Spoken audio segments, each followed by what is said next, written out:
வணக்கம். இன்றைய குறள் அறத்துப்பால்ல இனியவை கூறல் அப்படிங்கிற அதிகாரத்தில் வருது. குறள் எண் 95.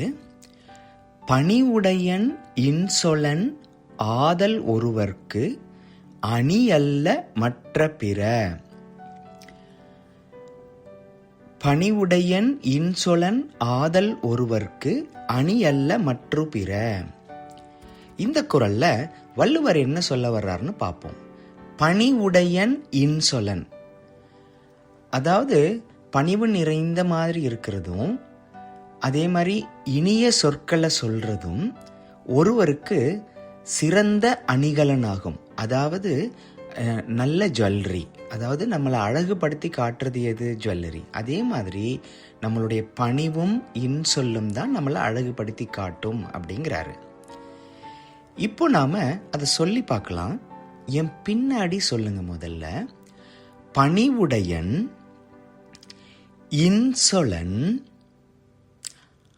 ஆதல் ஒருவர்க்கு அணியல்ல மற்று பிற. இனிமே என் கூட சேர்ந்தே சொல்லுங்க. பணிவுடையன் இன்சொலன் ஆதல் ஒருவர்க்கு அணியல்ல மற்று பிற. பணிவுடையன் இன்சொலன் ஆதல் ஒருவர்க்கு அணியல்ல மற்று பிற. கடைசியா ஒரு வாட்டி சொல்லலாம். பணிவுடையன் இன்சொலன் ஆதல் ஒருவர்க்கு அணியல்ல மற்று பிற. இந்த குறளை மனப்பாடம் பண்ணி பதிவு பண்ணுங்க. நன்றி.